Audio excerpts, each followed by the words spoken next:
Who are the elders? Because I asked the question with the topic, where are the elders? Nigeria, where are the elders? Why would I ask that question? I have found myself observing all manners of abnormalities, anomalies, abominations, things that should not happen, becoming normalized within the Nigerian space. I have found things that should not be seen becoming the norm. I have seen people making excuses for what they should decry. Almost like the elder in that Yoruba proverb, seeing a child with a lopsided head, and instead of straightening the child's head, actually working to make it even more skewed than it is. That is what I have observed in our space. So this has led me to begin to ask questions. When the Yorubas said what were they really saying? They had presumed that the elders that would be found in that space were wise elders, altruistic elders. Who is an elder? Somebody who has seen life, who has been matured by life, who have gained experience, who have stopped being existential in their outlook, who are more considerate, who are tempered by age and by experience. Let me show you something. If you talk about elder, you are generally speaking about somebody who has experience of life, who is no longer in pursuit of mundane things, who is not chasing after food, somebody who is fixed on posterity, who has lived long enough not to believe that he must be chasing after his daily bread. Even in the pursuit of his daily bread, he is expected to be more introspective and to think more in terms of the future. Yorubas have a very interesting proverb. They say, Tí ọmọdé bá ṣubú, á wo wájú. Tágbàlagbà bá ṣubú, ẹ̀yìn ló ń wò. What does that mean? When the youth stumbles, he looks forward. But when the elder stumbles, he looks back. Why is this? A child, a youth, is in a hurry to get into the future that he is envisioning. So when he stumbles, he does not allow himself to be daunted by that fall. He gets up and he keeps going. But when an elder stumbles and falls, he wants to know why. What did I step on that I have never stepped on before? What tripped me up in that place? So the elder looks back because he is expected to be curious as to exactly what it is that has made him to fall in a place he has probably walked multiple times in his lifetime. So this bespeaks a level of wisdom, a level of consideration, a level of introspection that is presumed to somebody before they are considered to be elders. Having taken the time to explain this, we must also understand that the same Yorubas have a proverb. They say, Ọwọ́ ọmọdé kò tó pẹ́pẹ́, tí àgbàlagbà kò wọ akèrèǹgbè. It means that the child might not be able to reach up to the rafters. But the youth, the old man, whose hand can reach the rafter, can also not put his hand inside the gourd. The gourd is that calabash from which we pour all kind of alcoholic libation in Africa. That calabash you use for your palm wine. Because the mouth is slim, the entrance into it is slim. You call a young child to bring out whatever is inside, if it is not liquid, because the older person's hand is too big to fit inside. So in African tradition, there are roles specifically for the youth, and there are also roles specifically for the old. I consider myself a member of the obedient movement, and I seek to play the role of the elder That's one of the reasons why I take the time to explain things like I'm explaining it to you now, so that you might better understand and appreciate, one, where we're coming from, where we are, and where we are going. So it now begs the question, where are the elders of Nigeria? This question is pertinent because everywhere you look in the space called Nigeria, every aspect of our national life, from education to healthcare to road infrastructure to security to governance, nothing is suggestive of a people who are blessed with elders. Because nothing about this should be considered normal. Everything in our space is maddening. If they are not killing soldiers in Okwama, it is soldiers that is on reprisal attack in Okwama. If they are not killing policemen in Delta, it is policemen that are busy shooting somebody else. If they are not kidnapping children from schools in Kaduna, it is in Jangabe that they are kidnapping children. If we are not hearing a madman like Gumi telling us how terrorism is a business, you are hearing a government succeeding another government from the same party coming out years after the fact and publishing a list of terror financiers. And then you hear somebody say, how can you be calling somebody terrorist when you yourself, you are a forger, a drug pusher? Where are the elders? These are the questions that comes to mind when you see the madness in the Nigerian space. When you hear about 3.7 billion having been spent to pad the budget, and the same government, the same National Assembly could not find 5 billion for the student loans. But you begin to ask these questions because this is not suggestive of the people who are going anywhere good anytime fast. So you begin to ask this question, and this question has been bothering my mind, and I've had an extra week to consider this. So I asked the question, Nigeria, where are the elders? Now, let us break it down. Young fools also become old fools. Let that sink in. Young thieves also become old thieves. Young evil men also become old evil men. Genocidal young men become genocidal or genocide excusing, genocide apologist old men. It is the young that becomes the old. And if a man is bereft of wisdom in his youth, he is unlikely to be blessed with it in his old age. So yes, where are the elders? Perhaps the question might be rephrased and asked differently. Where are the wise elders in Nigeria?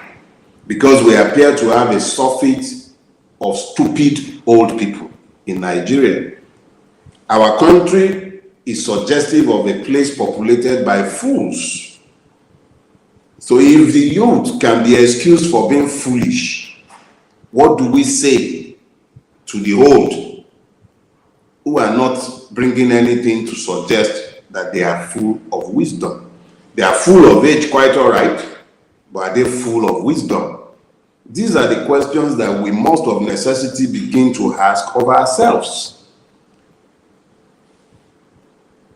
So yes, Yorubas have a word, they call it Agbaya. Agbaya means somebody who is full of age, but is not full of wisdom. An old idiot, an old fool, an unwise elder. Those are the people we call Agbaya. So even in the Yoruba tradition, there was always a recognition of the fact that some people might be old, but be unwise. So what has happened to us as a people? From the land of the Yorubas to the land of the Ndigos, to Alaibo, to the land of the Hausas, to the land of the Fulani, the Kanuris, the Ijos, the Biobio. Where are the elders? Why is the country going to the dogs? Why are young men and women fleeing our country? And you do not hear a whimper from those who should know better, who should be tempered with age, who should understand the temporal nature of the life they are living, because they've lived long enough to have buried brothers, to have buried sisters, some have buried wives, some have buried husbands, some have buried their own children. But they are still fixed on living as though they would live forever. Where are the elders? This is a pertinent question to ask in the Nigeria in which we have found ourselves. Where are the elders? What are the functions of elders? The elders are meant to tell the youth when they are doing the wrong thing. When the young man is going astray, it is for the youth, it is for the old man, the older women, those who are older, to tell them, that place you are passing, there is a danger in front. Do not pass that place. Use this road instead. That is the function of the old. Correction, born of experience. That is what the older generation is meant to pass on to the youth. Those are the functions of elders. Those are the functions to correct the ills and the ills in the society. Those are the functions of elders. To point out when things are going wrong, those are the functions of the elders. That is what they are meant to do. But we are in a situation where those who are meant to know better are almost always the ones who behave as miscreants. Let's take, for instance, your Senate President. Akpabio cannot be less than 60. I don't know what his real age is. Let's take again your president. Everything is suggestive of the fact that he's at least 70-something years old. But what are they doing? They are the ones who are constantly bringing evil into our space and normalizing it as though that is the way things should be. So you now have to ask yourself, these people that have lived almost the fullness of their lives and are still bereft of wisdom, are they truly elders in the classic sense of the word elder? Are they? These are the questions we need to begin to ask of ourselves. Now, Yorubas will say, Agba òsí nílùú, ìlú bàjẹ́, baálé ilé kú, ilé dahoro. I'll interpret that for you. It simply means that in the absence of altruistic elders, a city is ruined. In the absence of a wise man in the home is destroyed. That is what that proverb means. Look around Nigeria and tell me if anything in our space is suggestive of a place that is occupied by altruistic elders. The only thing that you hear these elders constantly demanding are self-gratifications. From the judiciary, let's talk about the judiciary. Before you become an appellate court judge, it is assumed that you have proven your brilliance in the lower court. But by the time you get to the Court of Appeal, for instance, you are almost always in your 50s. Some in their 60s, and then they begin to gain the numbers. But by the time you get to the Supreme Court, you are almost always in your 60s. So you would imagine that these are persons who should be fixed on posterity. Before you get into the Senate, you are either in your late 40s if you are actually fortunate to start your political career early, but now that they've turned the Senate into the retirement home of governors, you find that they are almost always in their 60s, in their 70s. This is not suggestive of a space where you should find people scrambling for material acquisition, primitive material acquisition. Akpabio, for instance, has been in governance for over 20 years. He's been a two-term governor. He's been in the Senate before. He's been a minister. How much can you spend in one lifetime? Or has somebody told these people that they can come back a second time? You find men like Gowon, who has been the president of this country in his 20s. And he was so intemperate that he will still be talking about the glorification of genocide. These are the kind of elders that populate the Nigerian space. Is it any wonder that our country is the way it is in the absence of altruistic elders? Now, there is a converse. The gentleman, I hesitate to use that word, called Olusegun Obasanjo, for instance. In recent years, maybe in the last couple of years, or let me say in the last year, he has wangled his way into becoming the darling of the progressive movements in Nigeria. And I understand clearly that this is him seeking to perhaps make amends for all of the errors that he had made in his younger days, in his days in power. But there is something about elders that we must also understand, and it is critical that this be clearly understood. If an elder spent his youth behaving badly, by the time you become qualified as an elder, your record in office, your record as a youth would constantly be brought up to shut you up when you begin to preach and you begin to demand probity, you demand justice, you demand that things should be done in a manner that you yourself failed to do it in your season in power, in your time as a youth. Experience, they say, is the best teacher. I recently had occasion to discuss the subject of Obasanjo, particularly on Twitter. A young man pulled me up and said, oh, I was hateful of the man, and I had to explain to him, my observations concerning Obasanjo has nothing to do with hatred.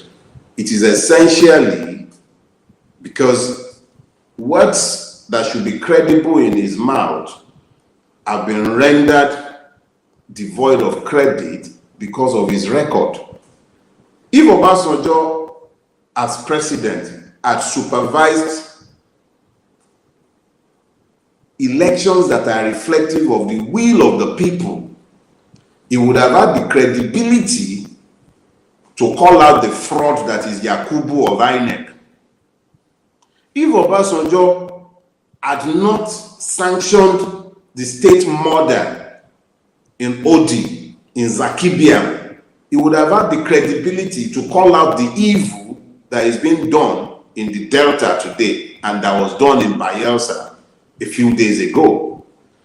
But anything is, in fact, to make it worse, given the opportunity to express regret over these incidents, he doubled down and sought to justify the state-sanctioned murder where soldiers indiscriminately wiped out an entire community. I'm speaking specifically of Odi. Let me be clear. A court of law, I believe it was the Federal High Court, asked the federal government to pay approximately over 10 billion in damages for what happened in Odi. Now, understand this. The man who led the massacre of policemen in Odi was still strutting around, and I believe he was the head of some vigilante group that was formed during Timi Praise Silva's time as governor.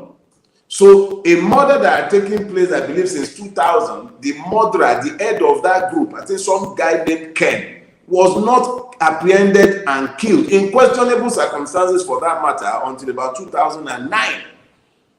But multiple innocent people had been wiped out. So if you do not leave a legacy of credible service in your youth, if the community does not recognize you as a good man, altruistic person when you were young, your voice is devalued in your old age.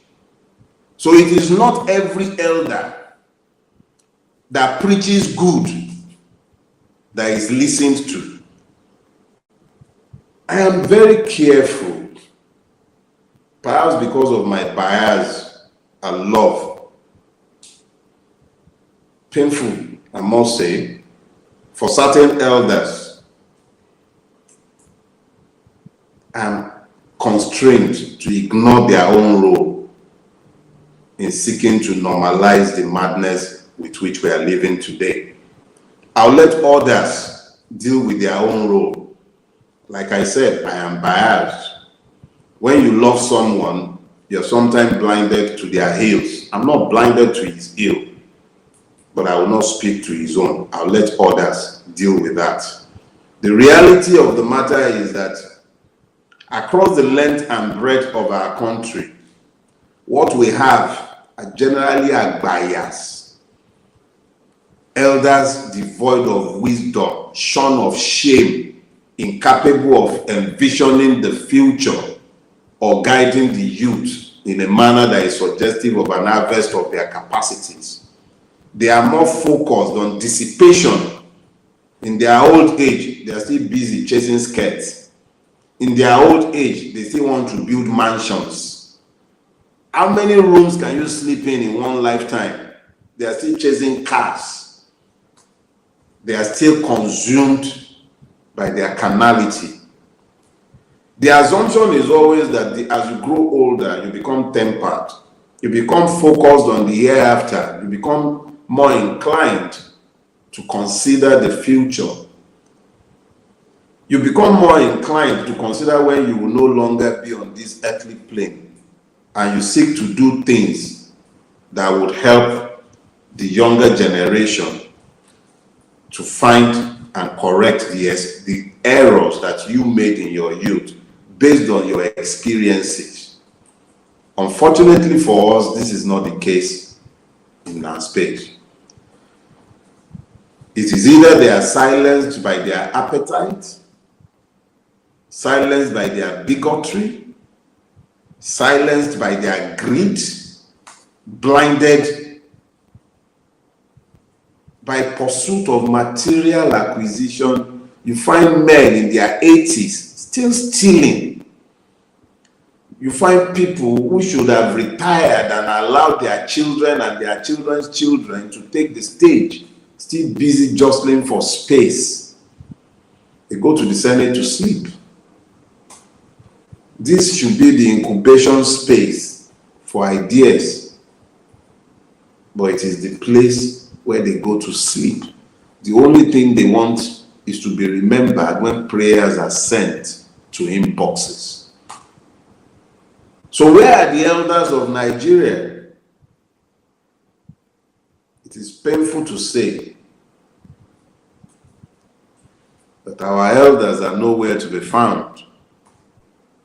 They are old, all right, but they are rendered existential by their carnality.